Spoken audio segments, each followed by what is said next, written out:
everybody. I'm going to do a little bit of a different video tonight.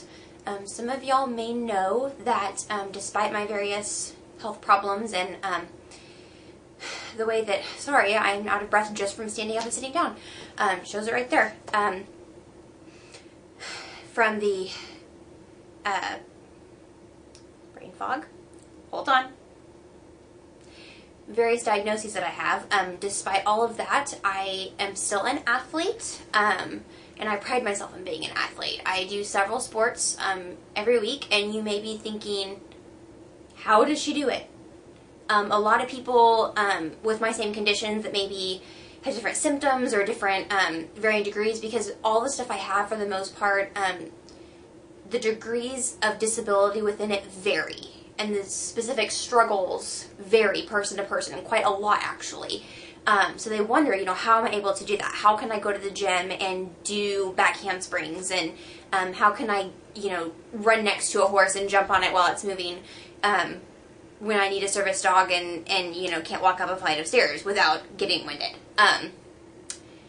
And I've just really learned to adapt to it. For the main thing, the number one thing, is I have amazing coaches. I have amazing coaches that are dedicated to helping me achieve my goals and be able to keep being an athlete despite the challenges, because there are a lot of them.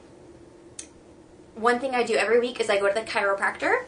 I have 3 back injuries that are not at all related to any of my other disabilities. It's just riding accidents that I have, and then just some degeneration. I have my right SI joint is messed up. That hip, I fell on it a couple times in college off a horse, and it just has never been the same. When I was 16, I hit on the my lumbar spine and knocked it straight. So if you look at a side view of my spine, it's not an S-curve like most people's is. It's curves at the top, and then it just goes straight down, which makes flexibility an issue, and it causes pain and different things like that. And then in my upper back, I have degeneration of both disc and bone. So all 3 of those things mean I'm in pain a lot, and you combine that with the things that you do in gymnastics and involving that just completely torque your spine all to hell, and it's not good. So I go to the chiropractor every week. I've got a plan over there. Usually every week before my Thursday class at the gym, I go and get adjusted. As long as I keep up with it and go every single week, I usually do all right. If I have to miss, though, I notice definitely that I'm stiff, and it really helps me because I'm an athlete. It helps me to be able to continue to do my sports without totally killing my body. And it helps me to be able to work with my injuries a little bit more. So that definitely helps. In my tumbling, I utilize a lot of muscle memory. One of my issues is a lack of proprioception, so I don't know where my body parts are or where I am in space. I have a problem, a lot of this, with punch fronts, back tucks, things like that. Because as soon as my feet leave the ground and I start to rotate, I have no idea where I am anymore. So it's hard to land those. And so with that, and just like basically everything I do, I would say like 95% of my tumbling, if not more than that, is muscle memory. So it takes me a lot longer to learn a skill, because I literally have to do it over and over until my muscles can do it by themselves, because I'm not capable of knowing where my body is, of, making a lot of the adjustments, because I can't feel my limbs very well. So it's hard for me to know when I am having an issue, what the issue is, and how to fix it. And even if I know those things, sometimes it's hard for me to fix it. Because it's hard to, push through things and straighten out things when you can't feel them and you don't know that there's an issue. My coaches are great about working with me on all that stuff. Actually, I take a private lesson with my coach Sindel, and we do a lot of flexibility, we do a lot of conditioning, we do a lot of training of my body during my private. Not so much skills, we work on those too, but we work on my muscle memory, we work with my proprioception, we work with my balance, because I have issues with certain types of balance as well, like one foot in front of the other walking. Sorry, that was where the power just went. Flickered. We've been having crazy storms here lately. It's seriously been raining for like a month solid. It's ridiculous. Anyway, but walking one foot in front of the other is not something I could do anymore without wobbling and falling over. So there's just certain things like that, they're an issue, and I have trouble with controlling you know, my body. And another part of not having proprioception is the push and pull you can't feel as well either. So I'm very black and white. So it's a lot of days, like I'll be pulling to the right or I'll pull to the left one time or another, or with my hips, or one time I'll go too high and the next time I'll try to correct it and I'll go too far back and I'll be too low. And so it's just like, there's no little adjustments with me. Like it's like I can't control my foot on the gas pedal very well. And another thing as well is with my heart condition, my POTS, and my cardiac arrhythmia, I can't do cardio. Tumbling works because it takes me roughly 4 seconds to do a back handspring. And the way we do it, we rotate stations. You have 3 stations within. So you'll do running, then you'll wait in line, and then you'll do standing, then you'll maybe come do a punch front, and you'll wait in line again and do running. So when I've got those breaks, I do okay because it's anaerobic. I have time to stop and breathe and get my heart rate back down before I do the next thing. And then that just lasts a couple seconds, and then I have time again. The hardest part, I would say, is the drills in the beginning, because it's cardio, and it's just bang, bang, bang, bang. I sit out if I absolutely have to, or like one day they were running suicides, and I straight up told my coaches I couldn't do it. I was like, I will pass out. It's just not going to happen. But I try to do everything everybody else does. I really don't. I try not to do that. It might take me longer. For doing 30 burpees, you know, it might take me longer than everybody else, because I might have to stop after 10 and breathe and get my heart rate back down, get more oxygen into my blood before I can continue. But I try to always finish everything everybody else does to the best of my ability, because I don't want to be a special case. I don't want special treatment or anything like that. I want to work just as hard as everybody else does.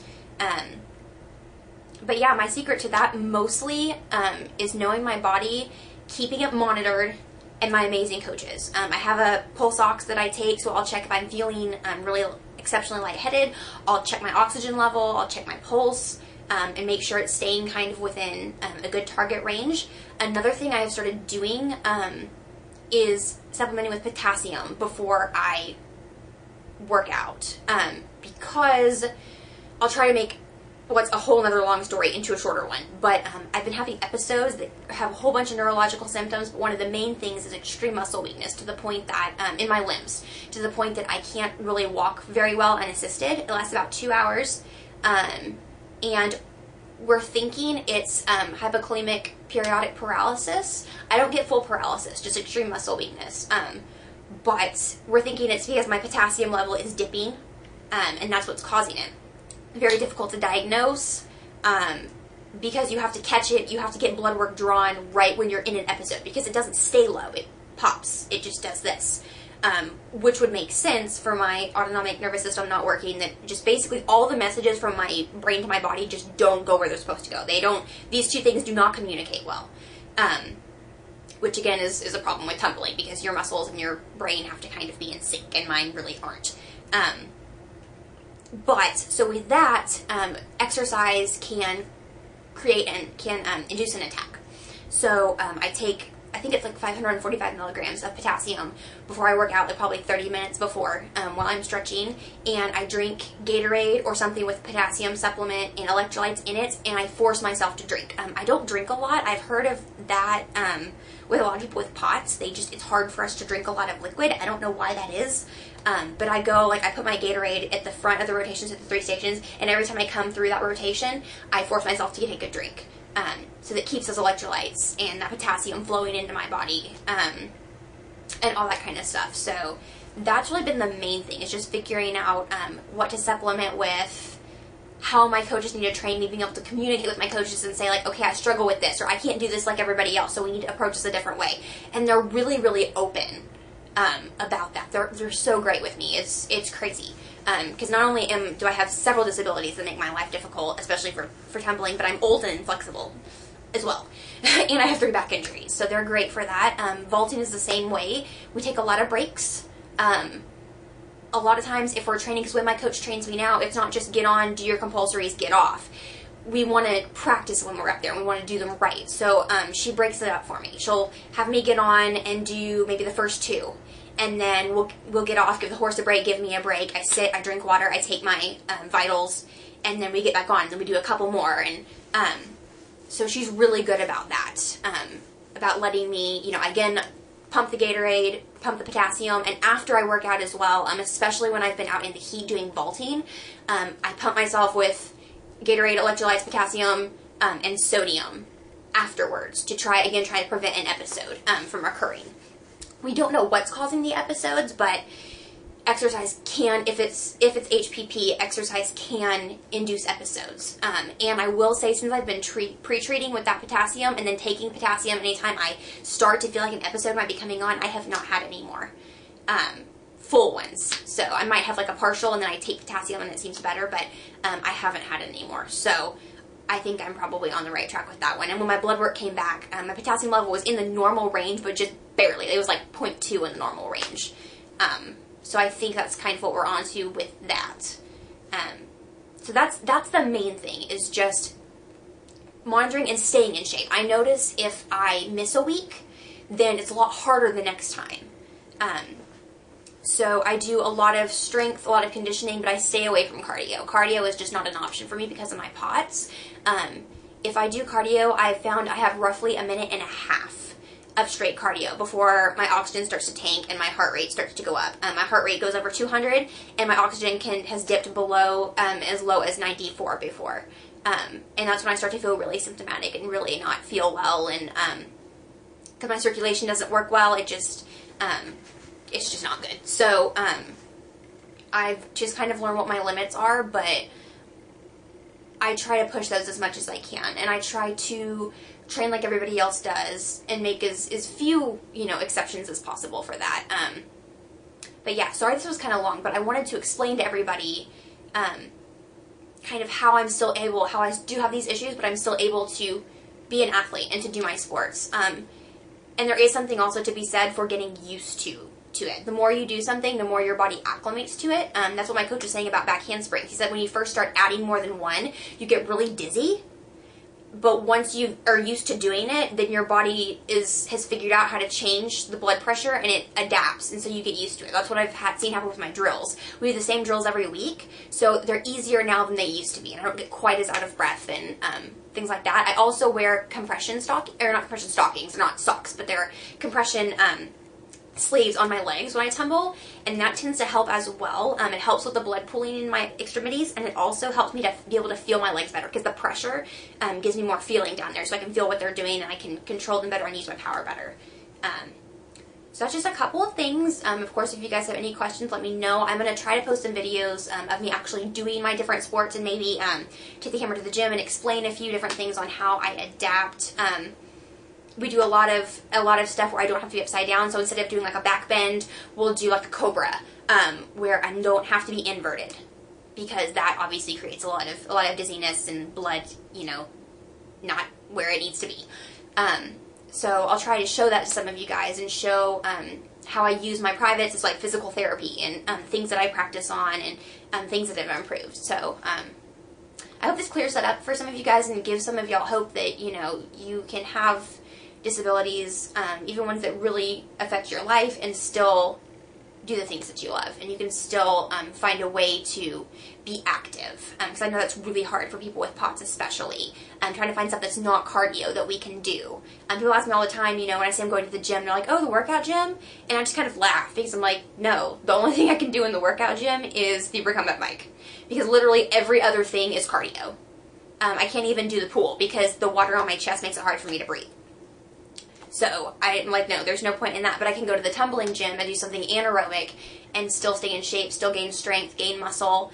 And we're also looking at right now, for me, since I have a connective tissue issue, and so the more muscle you have, if you hyperextend, the more things are going to stay in place. It's going to be easier.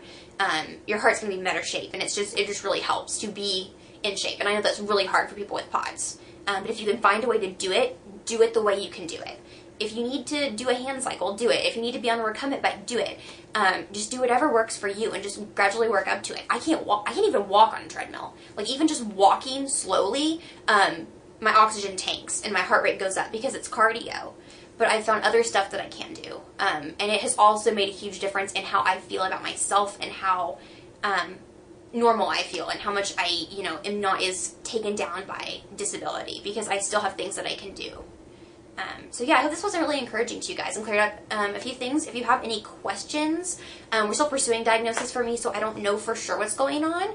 But if you have any questions or want to know anything else, or want to see any videos, I'm going to try to post some up. But yeah, just post below, and I will see you guys next time.